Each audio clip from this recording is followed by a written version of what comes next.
Penultimate is a word you don't get to use too often. We're using it today. Welcome to our penultimate program of 2019. After tomorrow's show, CNN 10 will be off the air until Monday, January 6th, 2020. It's always great to see you. I'm Carl Azus. We're jumping right into new developments concerning the United States and Cuba, a Caribbean island country only 90 miles away from American soil, but in some ways the two nations are worlds apart. This week, new rules take effect that limit where Americans can fly in to visit Cuba. 9 of the previous destinations on the island have been canceled. Now, U.S. airlines are only allowed to fly into the Cuban capital, Havana.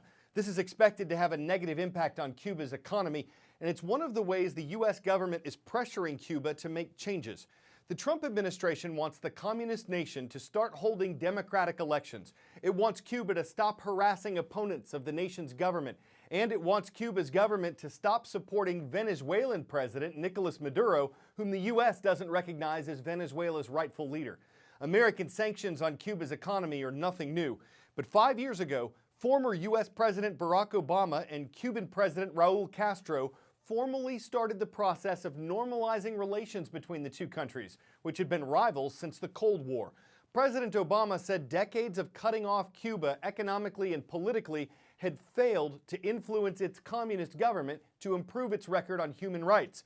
But critics said Cuba's human rights record didn't improve under the Obama policy either. The Trump administration's pressure on Cuba includes the new flight limits, a ban on U.S. cruise ships from visiting Cuba, and preventing ships carrying Venezuelan oil from sailing to Cuba. 10-second trivia. Which of these events is the oldest? Ramadan, Hanukkah, Christmas, or Kwanzaa?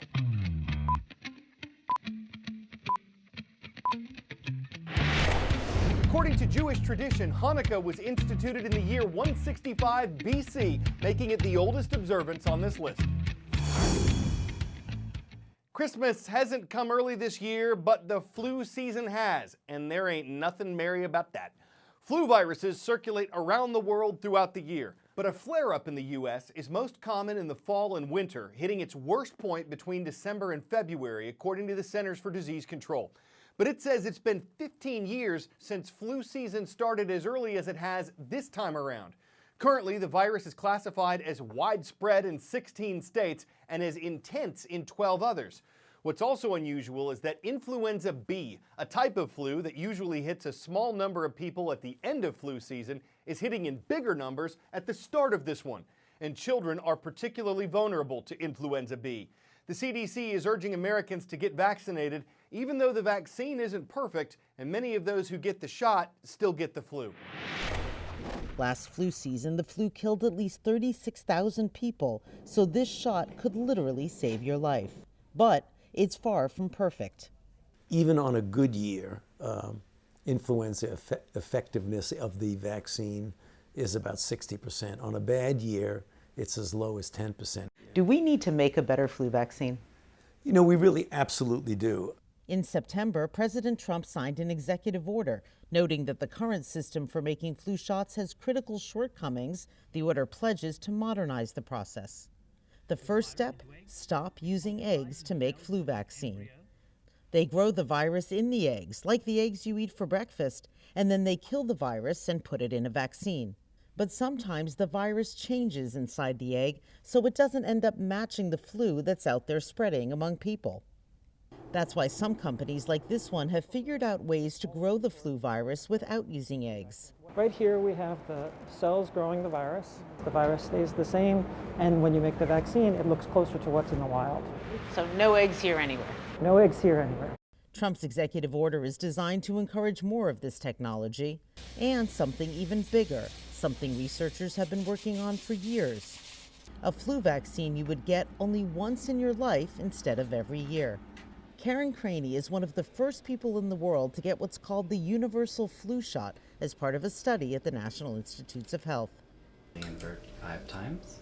The shot is prepped and medical history is made. A universal flu shot is at least a decade away.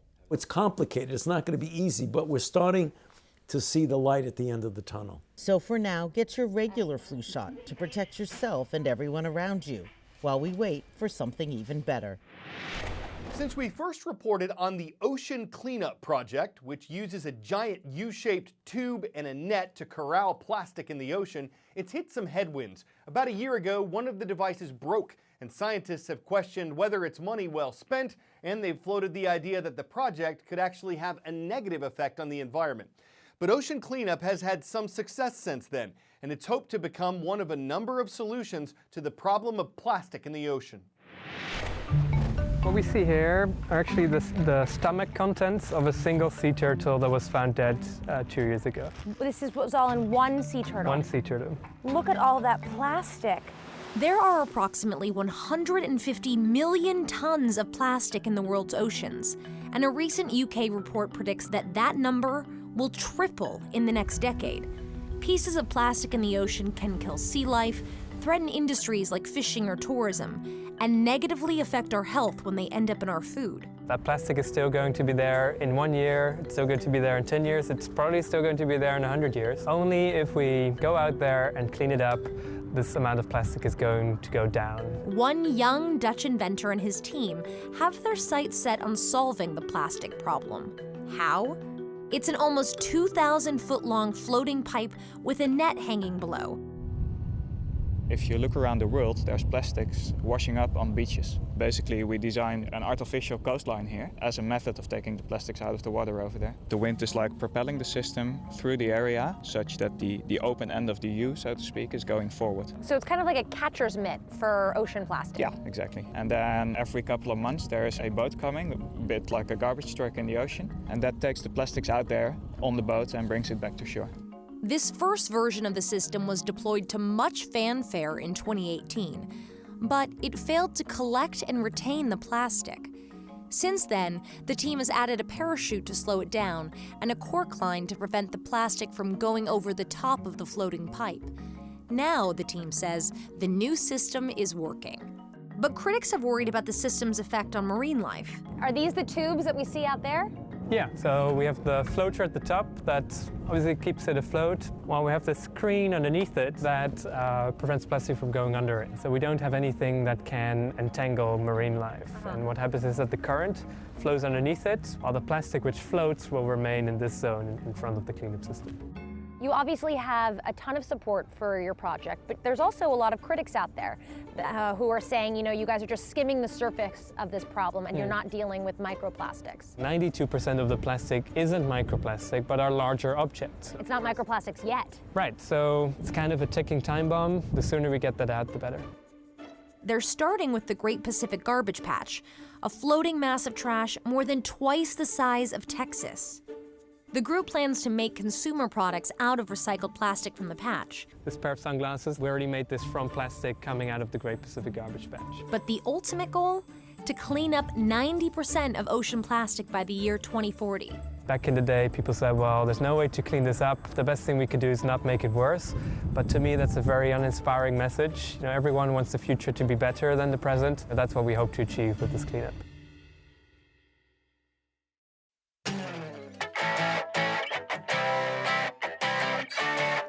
If a deck is a bridge's surface, is it redundant to say deck the bridge? It's not if you're on this bridge in Tennessee. It's all decked out as part of Gatlinburg's efforts to show its Christmas spirit.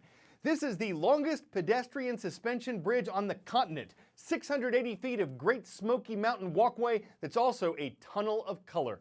So if you're a fan of lights, you're not afraid of heights, and the cold never bothered you anyway, then leave the boughs of holly in the halls and join the chorus of jolly lads and lasses who are obviously heedless of the wind and weather as they take merrily measured steps across a bridge decked with fa-la-la lights that look like Yuletide treasure blazing across the valley as the old year passes. I'm Christmas Carol Azus, and we'll see you tomorrow for our last show of 2019.